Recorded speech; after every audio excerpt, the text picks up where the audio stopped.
45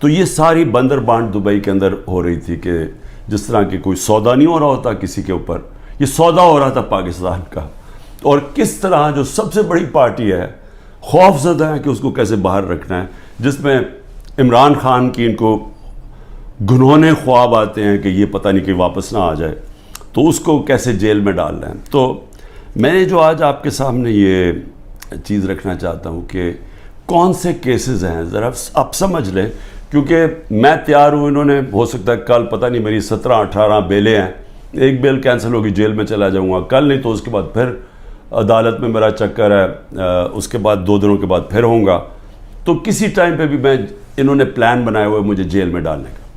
تو میں یہ چاہتا ہوں کہ پہلے آپ سمجھ جائیں کہ یہ کون سے کیسز ہیں، جن کیسز کے اندر میں صرف آپ کو 7 کیسز بتاتا ہوں جنہوں میں یہ جیل میں مجھے ڈالنے کی کوشش کر رہے ہیں، تاکہ آپ سب کو پتہ چل جائے۔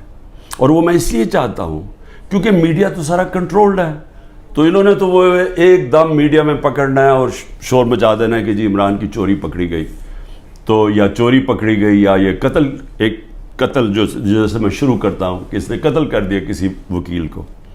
تو میں چاہتا ہوں کہ وہ 7 کیسز پہلے آپ سمجھ لیں تاکہ آپ کو سمجھ آ جائے کہ ایک طرف اربوں روپے کے یہ منی لانڈررز کے اوپر کیسز ہیں، شہباز شریف کے اوپر 24 ارب روپے کی کرپشن کیس میں جس کا انڈر ٹرائل تھا، جب جنرل باجوہ نے بچا کے تو اس کو وزیر اعظم بنا دیا۔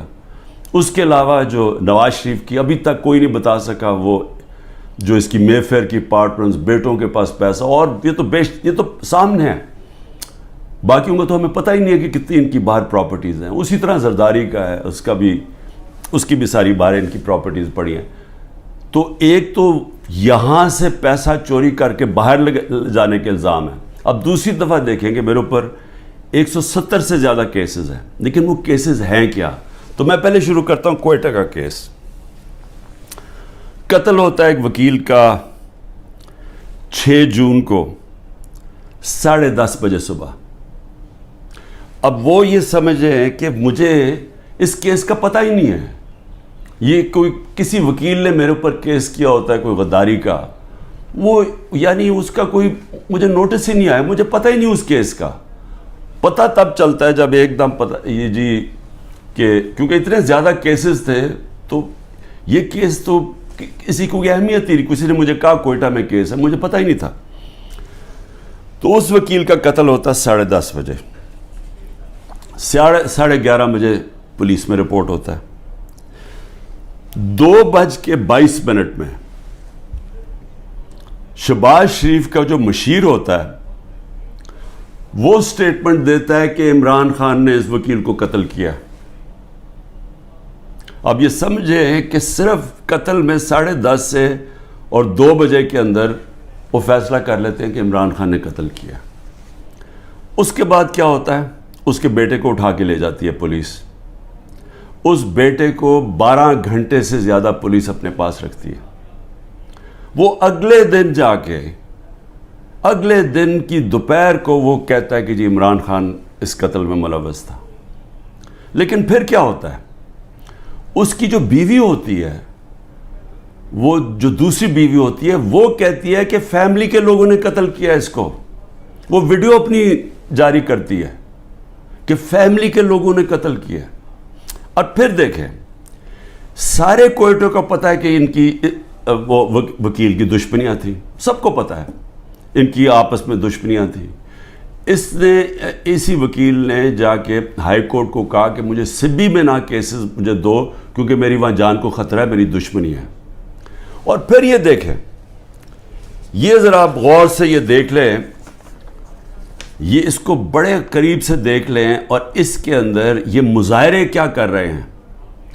ان کا قتل ہوتا ہے، اور یہ قتل میں کہتے ہیں کہ یہ قتل اس وکیل نے اس کے وکیل کی طرف سے یا انہوں نے کیا، اس کا نام لکھا ہوا ہے کہ وہ اس قتل میں ملوث تھا۔ تو جب ایک فیملی دشمنی بھی ہوتی ہے، اس سے پہلے ہی وہ پرائم منسٹر کا مشیر کہتا ہے کہ جی عمران خان نے قتل کر دیا، ابھی تفتیش بھی نہیں ہوتی۔ اور مجھے افسوس سے کہنا پڑتا ہے کہ وہاں ہماری سنا بھی نہیں گیا کوئٹہ ہائی کورٹ میں، خیر وہ اور وجوہات ہیں، اس کی بھی ہمیں وجہ پتہ ہے پیچھے کیا ہے۔ تو یہ آپ ذرا سنیں۔ اس کے بعد یہ پہلی دفعہ میرے نام پہ قتل نہیں کیا نام ڈالا جاتا. زبیر نیازی، وہ لطیف کھوسا کے گھر باہر گولیاں چلتی ہیں. زبیر نیازی جو کہ ہمارا لاہور کا سیکرٹری جنرل ہے، اس کے نام پہ وہ آ جاتے جی اس نے گولیاں چلائی ہیں. اور وہ گولیاں کسی آدمی کو کھڑا کرتے ہیں جو کہتا ہے جی مجھے زبیر نیازی نے کوئی پیسے دینے تھے گولیاں چلانے کے لیے. اب لطیف کھوسا ہمارے ساتھ ملٹری کورٹس کے خلاف کیسز کر رہے ہیں، تو وہ کیوں گولیاں چلائے گا اس کے گھر، جو کہ وہی کیس کر رہے ہیں جو ہم کر رہے ہیں سپریم کورٹ میں. اور پھر ضلع شاہ کا جب قتل ہوتا ہے، ضلع شاہ کا جب قتل ہوتا ہے، سب سے پہلے 302 میرے اوپر قتل کا چارج لگا دیتے ہیں. 3 دن تک وہ میرے اوپر 302 لگاتے ہیں قتل کا چارج.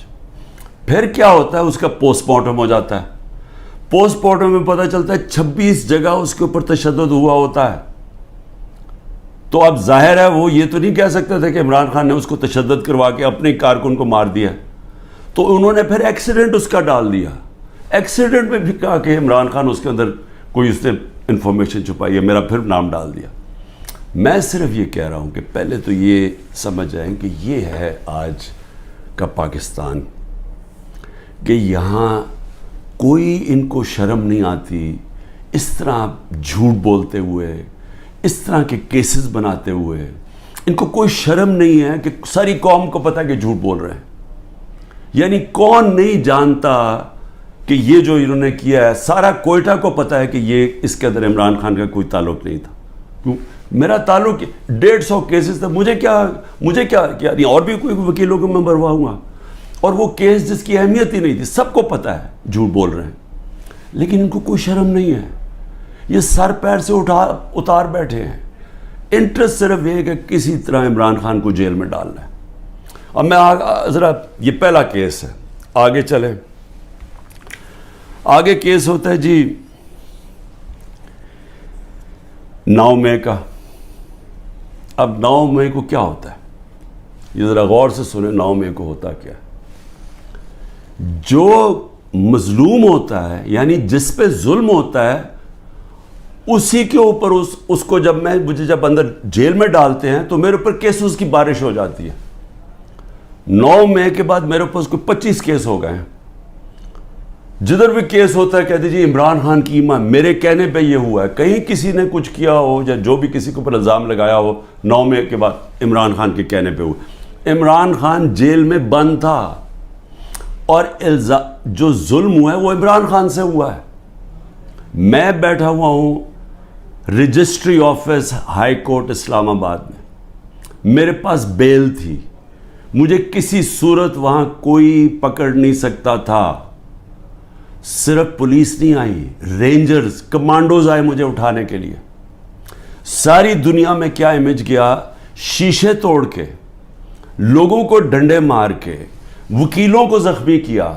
وہاں کے بیچارے جو کام کر رہے تھے رجسٹری آفس، ان کو ڈنڈے پڑے، چیزیں توڑ دی انہوں نے. اور ایک دہشت گرد کی طرح مجھے پکڑ کے لے کے گئے. میرے اوپر سر پہ لگا، پیچھے میرے خون نکل رہا. کوئی شرم نہیں آئی. کسی نے ابھی تک بات نہیں کی کہ یہ بتائیں کہ کس قانون کے تحت انہوں نے پکڑا تھا مجھے. اسلام آباد کے ہائی کورٹ کے چیف جسٹس نے کہا کہ یہ اس کے اوپر ایف آئی آر کٹنی چاہیے. وہ اور بات ہے کہ وہ نہیں کٹی. سپریم کورٹ میں جب وہ کیس گیا، سپریم کورٹ نے اس کو غیر قانونی قرار دیا. اب میں سوال پوچھتا کہ کوئی جواب دینے والا ہے؟ بڑا شور مچا. آئی ایس پی آر صاحب نے کہا کہ جی بڑا توہین ہو گئی، فوج کی توہین ہو گئی. پہلے مجھے بتائیں کہ کسی اور کی بھی عزت ہے اس ملک میں؟ کہ ایک آدمی 50 سال سے دنیا مجھے جانتی ہے، کرکٹ کی وجہ سے جانتی تھی. دنیا سب کو پتہ ہے میرا، کسی اور پاکستانی کو دنیا نہیں جانتی جو آج مجھے جانتی. ساری دنیا کے اندر وہ خبریں گئی. وہ دکھایا مجھے جس طرح پکڑ کے لے کے جا رہے ہیں کہ جس طرح کوئی پتہ نہیں کوئی مجرم ہے، دہشت گرد ہے. پھر کہا جی کرپشن کیس پہ لے کے جا رہے ہیں. وہ کرپشن کیس کے اوپر بھی میں آنے لگا ہوں. اور لوگوں کو جو اس طرح ڈنڈے مارے انہوں نے، کوئی پوچھنے والا نہیں ہے. کیونکہ وہ طاقتور ہے, وہ سب کچھ کر سکتا ہے. جو مظلوم ہے, جن سے ظلم ہوا, اس کو ہی پکڑ کے اسی کے اوپر کیسز کرنے شروع کر دیے. جیل میں باندھا اور کیسز شروع ہو گئے کہ جی اس کی ماں کے اوپر یہ ہوا ہے تو اس کی وجہ سے یہ ہوا ہے. اور جی کوئی ملٹری کورٹ صاحب پتہ چلیں گے کہ جو بتائیں گے اصل میں کتنا بڑا وہ غداری کر رہا تھا عمران خان قوم کے ساتھ. میں ذرا آگے چلوں. کسی نے آج تک بات نہیں کی, اور میں یہ خاص طور پہ اپنی آج قوم کو بتانا چاہتا ہوں کہ کیوں میں آپ کو کہتا ہوں حقیقی آزادی کی یہ جہاد ہے. یہ پولیٹکس نہیں ہے, یہ جہاد ہے. ہم غلام ہیں. غلاموں کے کوئی حقوق نہیں ہوتے. جس طرح میرے کوئی حقوق نہیں تھے, میں یعنی سب سے بڑی ملک کی پارٹی کا ہیڈ, جس کو جس طرح اٹھایا انہوں نے, جو کیا, جس طرح ہم کوئی کمی ہے اس ملک کے. اب 25 لوگوں کو گولیاں لگیں, جو مرے, جو شہید ہوئے, ابھی تک 9 لوگ غائب ہیں. جو پولیس نے یا دھمکیاں دی ہیں, کچھ کیا, وہ انڈر گراؤنڈ گئے ہوئے ہیں, وہ بتا نہیں رہے. مسنگ ہیں 9 لوگ. 16 لوگ ہمارے پاس پتہ ہے جن کو گولیاں, 69 لوگوں کو گولیاں ماری اور ان کو شہید کیا گیا. فرانس کے اندر ایک لڑکے کو پولیس نے 16 سال کے لڑکے کو گولی ماری, ایک لڑکے کو. ابھی تک فرانس جل رہا ہے. 1000 سے زیادہ بلڈنگز جل گئی ہیں, گاڑیاں جل گئی ہیں. مشکل نیشنل کرائسس آ گیا ہے. معافی مانگ رہی ہے پولیس کے, جی بڑی غلطی ہوگی, اس کے خلاف ایکشن لیا جائے گا. آزاد لوگ ہیں, آزاد لوگوں کے حقوق ہوتے ہیں. لوگ نکلیں اپنی آزادی کے لیے کہ کیسے جرأت پڑی پولیس کو گولی مارنے کی. یہاں 16 لوگوں کا آج تک ٹی وی پہ نام ہی نہیں لیا جا رہا. سب نہتے تھے. ابھی مجھے ملنے آئے ان کے 2 بچے, ایک چھوٹے بچے جس کے باپ کو گولی مار دی تھی, وہ دبئی سے کام کرے, وہ ایسے ہی مظاہرے کے اندر کھڑا ہوا تھا, گولی چلا دی وہاں. میں سمجھتا تھا 2 لوگوں کی ٹانگیں ضائع ہوئی ہیں, 3 لوگوں کی ٹانگیں ضائع ہوئی ہیں. ایک پیرالائز ہوا ہے جس کی کمر میں گولی لگی ہے. کوئی انکوائری ہوئی ہے کیا یہ انسان تھے نا, یہ پاکستانی ہے؟ کسی نے پوچھا کہ ان کے گھر میں کیا گزر رہی ہے؟ یہ عام لوگ تھے, ان کے بیوی بچے تھے, ماں باپ تھے. کوئی بات ہی نہیں کر رہا. جی بلڈنگ جل گئی. بلڈنگز بھی جب جلیں تو کیا اس کے اوپر انڈیپینڈنٹ انویسٹیگیشن نہیں ہونی چاہیے تھی؟ ہمارے پاس ثبوت ہے. میں اس لیے کہتا ہوں اوپن عدالت کے اندر ٹیلی وائز مجھے سامنے لایا جائے. میرے پاس اب ثبوت آ گئے ہیں. میں یہ ثابت کروں گا کہ یہ سارا پری پلان تھا. یہ مجھے جس طرح وہاں سے اٹھایا ہے یہ بھی پری پلان تھا تاکہ ایک اشتعال ملے. اور اس کے بعد پھر جو لوگوں کا ری ایکشن آیا اس کا فائدہ اٹھاتے ہوئے پارٹی کو کرش کرنے کی کوشش کی گئی ہے. کیونکہ پارٹی دب نہیں رہی تھی. جب سے مجھے ہٹایا کوشش کر رہے ہیں 25 مئی کو, جی بگر کراؤڈ ہے, مارو ڈنڈے مارو, یہ ڈر کے پیچھے ہٹ جائیں گے. وہ پارٹی اوپر ہی آتی گئی. بائی الیکشن 30-37 میں سے جیت گئی. اوپینین پولز میں اور اوپر چلی گئی. راجن پور کے الیکشن میں پورا زور لگایا, 40,000 سے گورنمنٹ کا کینڈیڈیٹ ہار گیا. اس کے بعد اس سے پہلے مجھے قتل کرنے کی کوشش کی, دوسری دفعہ قتل کرنے کی کوشش کی. اور اب یہ پلان فائنل بنا کہ جی ان کو اب بالکل ختم کرو پارٹی کو, کہ جی انہوں نے ایک ادارے کی بے حرمتی کر دی. اور اس کو بیس بنا کے سارے ہمارے ہیومن رائٹس ختم ہو گئے ہیں. سب کو جس کو مرضی پکڑو, پولیس پھر رہی ہے جسے مرضی پکڑے. جی آپ کا وہ اس میں نام آ گیا وہ جیو فینسنگ میں, اس لیے جناب وہ اچھا اتنے پیسے دے دو, 15 لاکھ سے شروع ہوتے ہیں, 10 لاکھ, اچھا پیسے دے دو تو ہم آپ کو چھوڑ دیتے. پولیس پیسے بنا رہی ہے. ہر جگہ لوگوں کو پکڑ رہے ہیں. اب جدھر نام لوگوں کے گھروں میں گھس رہے ہیں, گھر توڑ رہے ہیں, گھر لوٹ رہے ہیں, بچے پکڑ کے لے گئے ہیں. عورتوں کو نہیں بخشا. کبھی میں نے یہ دن نہیں دیکھ رہے تھے کہ عورتوں کو نہیں بخشا. اس ملک کے اندر کبھی یہ نہیں دیکھا تھا کہ اتنا نیچے گورنمنٹ گرے گی. مجھے لوگوں نے کہا عمران صاحب آپ نے تو بڑی غلطی کی اپنی گورنمنٹس گرا کے, گورنمنٹس ڈیزالو کر کے. میں نے اپنی گورنمنٹس ڈیزالو آئین کے مطابق کی تھی. میں اپنے سمجھتا تھا کہ ہمارے ملک میں ہمارے سارے وکلا, ہمارے سارے ججز آئین کے ساتھ کھڑے ہو جائیں گے. 90 دن میں الیکشن ہونے تھے. چیف جسٹس اور سپریم کورٹ اناؤنس کرتے ہیں الیکشن 14 مئی کو. گورنمنٹ آئین کی پرواہ نہیں کرتی. اب گورنمنٹ کہتی ہے کہ جی اگر ملٹری کورٹس اگر اس نے خلاف فیصلہ کیا سپریم کورٹ نے, تو ہم سپریم کورٹ کے فیصلے نہیں مانیں گے. تو رہ کیا گیا پھر؟ تو رہ تو یہی کیا کہ ڈنڈے سے اب اپنے سروں کو کنٹرول کرنا ہے. تو مجھے ابھی بھی ہے کہ صرف آزاد اور غلام ملکوں میں دیکھ لیں کہ یہاں کوئی نام ہی نہیں لے رہا وہ بیچارے جو اس ملک کے عام شہری, ان کو گولیاں ماری گئی, نہتے شہریوں کو. اور ادھر دیکھیں ایک آدمی کو پولیس نے گولی ماری, اور فرانس میں دیکھ لیں آزاد قومیں کیا ہوتی ہیں. اس کے بعد آ جائے جی اور کون سے کیسز ہیں. بیوی بشرا بیگم کے اوپر کیس ڈال دیے. کیا ہے جی کہ وہ اس کے گاؤں میں, وہ جو کبھی گاؤں میں گئی بھی نہیں ہے, اس کے گاؤں میں جی 20 سال کے بعد ایک جگہ سڑک بن گئی. اینٹی کرپشن کا کیس اس پہ کر دیا. میری چھوٹی بہن عظما, اس کے اوپر اینٹی کرپشن مجھے بیچ میں ڈال دیا کہ جی میں جب پرائم منسٹر تھا میں نے اس کو بڑی سستی کوئی زمین دلوا دی ہے یا لوگوں سے قبضہ کر کے. اور یہ اتنے ڈفرز ہیں کہ کہا کہ جی 6 ارب کی زمین اس کو دلوا دی ہے. ان کو اتنا نہیں پتا کہ وہ چیک سے اس نے پیسے دیے. پہلے تو وہ چیکس کے پیسے, ذرا یہ چیک نمبر دیکھ لیں کہ اس نے پہلا چیک کس دن دیا, 25 اپریل 2022 کو. عمران خان پرائم منسٹر نہیں تھا. عمران خان 9 اپریل کو پرائم منسٹر نہیں ختم ہو گیا تھا. تو 25 اپریل کو ایک چیک ہے, وہ اب چیک کی کاپی ہے. اور دوسرا چیک دیا ہے 2 جون کو. اور کتنے کے چیک ہیں؟ 6 کروڑ روپے کے. تو اس نے چیک کے سے پیمنٹ کی ہے. میرے اوپر کرپشن کیس ڈال دیا ہے کہ میں نے جی وہ اس کو پرائم منسٹر ہوتے ہوئے زور لگا کے اس کو فیور کیا. پھر آ جائے جی اگلا کیس, تاکہ آپ کو ساروں کو پتہ چل جائے ہو کیا رہا ہے. اب 2 اور کیسز ہیں جن کے اندر یہ پوری کوشش کریں گے مجھے اندر ڈالنے کی. وہ نیب کے کیسز ہیں. ایک ہے القادر کا جس میں انہوں نے مجھے پکڑا تھا, اور دوسرا ہے توشہ خانہ. ابھی القادر کا کیس کیا ہے ذرا یہ غور سے سمجھ لیں پھر سے, کیونکہ میں چاہتا ہوں کہ ساری قوم کو سمجھ آ جائے. وہ کیس یہ ہے کہ ایک کیبنٹ فیصلہ کرتی ہے, کیبنٹ کے سامنے ایک فیصلہ آتا ہے کہ اگر ایک ملک ریاض فیملی اور ایک انگلینڈ کے national NCA national crime agency, ان کے بیچ میں ایک فیصلہ ہوتا ہے.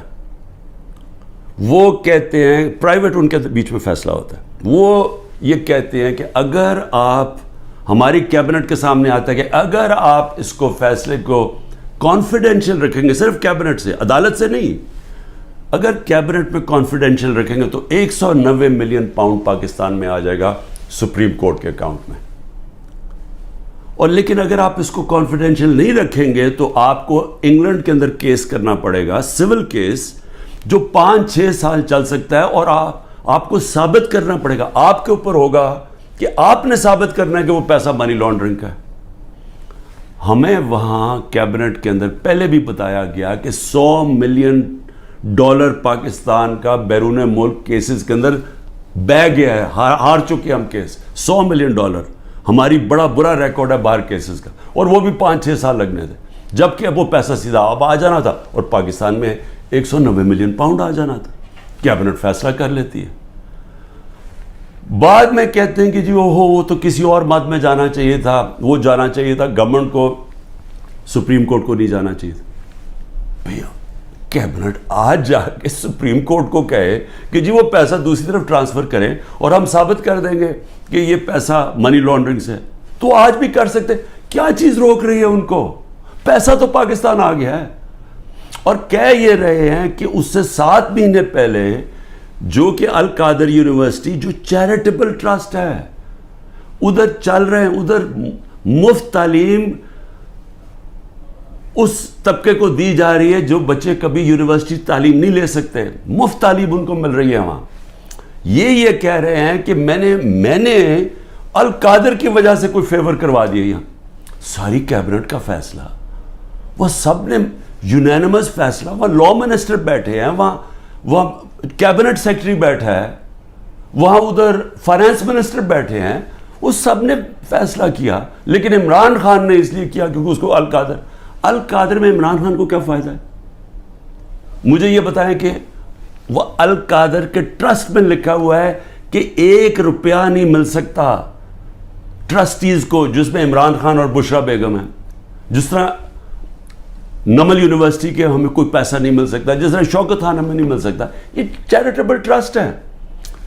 کہہ رہے ہیں کہ میں نے اس کی وجہ سے اس کو فیور کر دیا. بھئی آپ اگر فیور کر دیا, آپ آج جا کے سپریم کورٹ میں ریٹ کر دیں کہ یہ پیسہ ادھر ٹرانسفر کر دیں. پیسہ تو پاکستان آ گیا. ایک یہ القادر ہے. دوسرا ہے جناب توشہ خانہ. توشہ خانہ کیا ہے؟ ذرا غور سے سن لیں. 70 سال سے قانون یہ ہے کہ جب گفٹس ملتی ہیں پرائم منسٹر کو, پریزیڈنٹ کو, آرمی چیف کو, منسٹرز کو, جن کو بھی جب گفٹس ملتی ہیں تو وہ کیا ہوتا ہے, وہ سیدھا توشہ خانہ میں جاتی ہیں. توشہ خانہ کے اندر اس کی ویلیو نکالی جاتی ہے. ویلیو کیسے نکالی جاتی ہے؟ وہ FBR سے علیحدہ ویلیو لیتے ہیں, اور پھر ایک اپریزر ہوتا ہے جو انڈیپینڈنٹ ہوتا ہے, اسے علیحدہ ویلیو لیتے ہیں. وہ جو ویلیو زیادہ ہوتی ہے وہ آ کے بتاتے ہیں کہ جی آپ نے بتائیں یہ اس کی ویلیو ہے, ان کے زمانے میں 20% دے کے آپ خرید سکتے ہیں اگر آپ رکھنا چاہیں. ہم نے اس کو 20 سے 50% کر دیا کہ آپ 50% دیں, وہ گورنمنٹ کو چلی جاتی ہے اگر آپ رکھنا چاہیں. یہ ہے قانون. میں نے اسی قانون کے مطابق کئی گفٹس لی, کئی میں نے نہیں لی. مجھے یہ بتائیں کہ اس میں نے غلط کام کیا کیا ہے؟ سارا ریکارڈ وہاں پڑا ہوا ہے. جو میں نے گفٹس لی, جو بھی میں نے فیصلہ کیا میں نے بیچ دی ہیں, اس کے اوپر کیپٹل گینز ٹیکس وہ سارا FBR میں نے ڈکلیئر کیا ہوا ہے. سارا کچھ میرا ڈکلیئرڈ ہے. اس میں نے غلط کام کیا کیا؟ یہ کہہ رہے ہیں کہ جناب وہ اس کی غلط ویلیو دکھا دی. بھئی غلط ویلیو دکھا دی تو ان سے پوچھے جو ویلیو نکال رہے ہیں. میرا تو کام نہیں ہے ویلیو کی, میں تو نہیں جا کے بیچ رہا, میں تو نہیں اسیس کر رہا. مجھے تو جو ہے MS جو ہوتا ہے ملٹری سیکٹری آپ کا, وہ آپ کو آگے بتاتا ہے کہ جی یہ اپریز ہو کہ یہ آئے ہے اس کے ویلیو, آپ فیصلہ کر لیں آپ نے لینی ہے نہیں.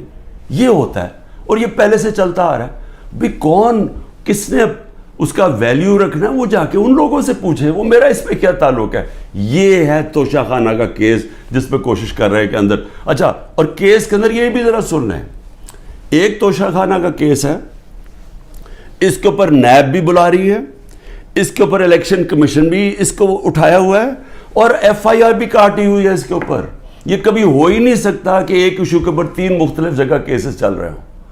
تو صرف اور صرف میں اس طرح بتانا چاہتا ہوں کہ یہ جو مذاق ہو رہا ہے میرے ساتھ, اب تک 170 کیس ہو چکے ہیں اور بڑھتے جا رہے ہیں ہر تیسرے دن. لیکن میں جو آخر میں کہنا چاہتا ہوں اپنی قوم سے, دیکھیں جس طرح اب ہم جا رہے ہیں نا, یہاں حکومت نہ کسی آئین کی پرواہ کر رہی ہے, کوئی آئین کی فکر نہیں ان کو. اداروں کو انہوں نے تباہ کر دیا ہے, کیونکہ اداروں کا 1 پوائنٹ ایجنڈا ہے کہ کسی نہ کسی طرح تحریک انصاف کو ختم کیا جائے. کیوں ختم کیا جائے؟ کیونکہ ان کو ڈر لگا ہوا ہے کہ جب الیکشن ہوں گے تو تحریک انصاف جیت جائے گی, اور یہ وہ لوگ جو سمجھتے ہیں ہم نے عمران خان کو ہٹایا اب اس کو ہم نے واپس نہیں آنے دینا. یہ سارا ملک تباہی کی طرف صرف ایک 1 پوائنٹ ایجنڈا پہ جا رہا ہے. اب میں اپنی قوم کو کیا کہنا چاہتا ہوں, دیکھیں ہم نے فیصلہ کرنا ہے کہ کیا ہم نے اب اس خوف کی زنجیروں کے اندر اپنے آپ کو غلام رکھنا ہے. میں نے آپ کو بتا دیا کہ آزاد قوموں کے اندر ایسی چیزیں نہیں ہوتی. کوئی کسی کی جرت نہیں ہوتی آئین کے خلاف جانے کی, کسی کی جرت عدالت کے فیصلوں کے خلاف جانے کی نہیں ہوتی. کوئی کسی کو اس طرح اغوا نہیں کر سکتا جس طرح مجھے اٹھا رہے تھے, جس طرح عمران ریاض کو غائب کر دیا. اب عمران ریاض کا کیا کام تھا مجھے بتائیں, اس کا کیا تعلق ہے جو 9 مئی کو ہوا ہے, اس کو کیوں ابھی تک غائب کیا ہوا ہے؟ یہ صرف اور صرف ظلم کر رہے ہیں, ڈرا رہے ہیں, دھمکا رہے ہیں لوگوں کو غلام بنانے کے لیے کہ ہم یہ خوف کے ان کے خوف کے غلام بن جائیں. میں اپنی آج قوم کو کہنا چاہتا ہوں کہ دیکھیں آپ کو یہ, اب میں اپنی ٹیم جو میرے لوگ ابھی چھپے بھی ہوئے ہیں سارے انڈر گراؤنڈ میں سب کو اب آپ کہنا چاہتا ہوں کہ دیکھیں وقت آ گیا. یہ لوگوں کے گھروں کے اندر گھس کے جو گھر کی عورتوں سے کر رہے ہیں، بچے اٹھا کے لے جاتے ہیں، گھر توڑ دیتے ہیں، گھر لوٹ لیتے ہیں، یہ ہزاروں گھروں سے کر رہے ہیں۔ پختونخوا کے اندر گاڑیاں اٹھا کے لے جاتے ہیں۔ جو بھی پی ٹی آئی کا ملے، رشتہ دار ملے، کوئی بھی، میں ساری قوم کو کہہ رہا ہوں کہ کیا آپ یہ برداشت کرنے کے لیے تیار ہیں؟ کیونکہ یہ آج ہمارے سے ہو رہا ہے، یہ سب سے ہوگا۔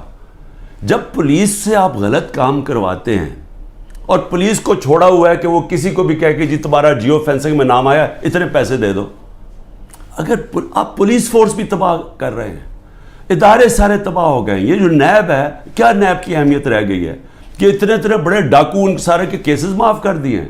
جو 3 گاڑیاں آصف زرداری نے چوری کی ہیں توشہ خانہ سے، 1 گاڑی نواز شریف نے چوری کی ہے، 1 مریم نواز نے چوری کی ہے، ان کو کوئی پوچھ نہیں رہا، اور آ کے کہہ رہے جی کہ توشہ خانہ سے یہ آپ نے جو لیگلی کام کیا ہے کہ جی وہ ویلیویشن نہیں ہوئی۔ بھئی وہ ان سے پوچھے جنہوں نے ویلیو کرنا تھا، وہ میرا اس سے کیا تعلق ہے؟ لیکن مقصد انصاف کا نہیں ہے، مقصد ظلم کرنے کا ہے۔ اور میں قوم کو اب کہتا ہوں، اب یہ بھیڑ بکریوں بن کے رہنے کا وقت چلا گیا ہے۔ میں آپ کو کہہ رہا ہوں، میں تیار ہوں، میں کل جا رہا ہوں، پتہ نہیں کتنے میں 19 بیلیں لگی ہوئی ہیں، کسی میں اندر ڈال سکتے ہیں، میں تیار ہوں سب کے لیے، میں ہر چیز کے لیے تیار ہوں، لیکن میں یہ ظلم کا نظام برداشت کرنے کے لیے تیار نہیں ہوں۔ میں یہ بھیڑ بکریوں بن کے اپنی زندگی گزارنے کے لیے تیار نہیں ہوں۔ میں یہ سمجھتا ہوں کہ یہ قوم کے لیے وقت آ گیا ہے، آپ سب فیصلہ کر لیں کہ کس طرح کا پاکستان آپ چاہتے ہیں۔ کیا وہ پاکستان چاہتے ہیں جو پروفیشنل جو باہر جا سکتے ہیں وہ باہر چلے جائیں، جو آپ کا سب سے بڑے ذہن ہے وہ باہر چھوڑ کے چلے جائیں، وہ بیچارے غریب آدمی کشتیوں میں ڈوبتے رہیں جا کے اللیگلی غیر قانونی طور پہ نکلنے کے لیے، اور باقی قوم بھیڑ بکروں کی طرح رہ جائے؟ اس ملک کا کوئی مستقبل نہیں ہے۔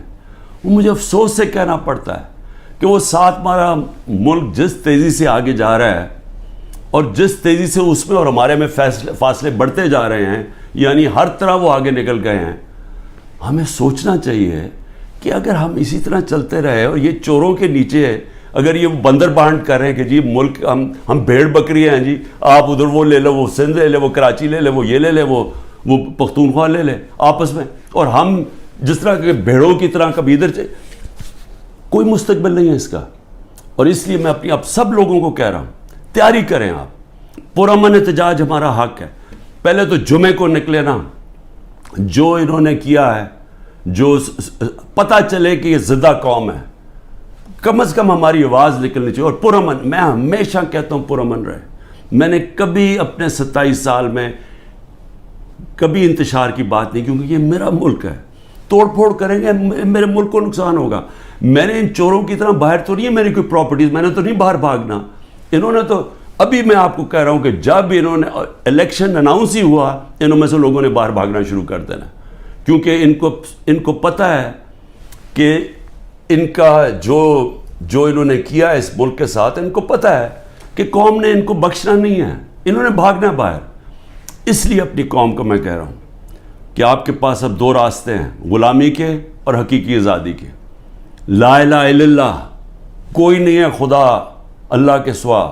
ہم کسی ظالم کے سامنے اور یہ ظلم کا نظام اور یہ خوف کے سامنے ہم جھکنے والے نہیں ہیں۔ ہم نبی صلی اللہ علیہ وسلم، محمد مصطفیٰ، دنیا کے سب سے عظیم لیڈر، ہم ان کی امت ہیں، اور وقت آ گیا ہے کہ ہم اب اپنا سٹینڈ لیں اور پرامن طریقے سے تیاری کریں نکلنے کے لیے سڑکوں پہ۔ پاکستان زندہ باد۔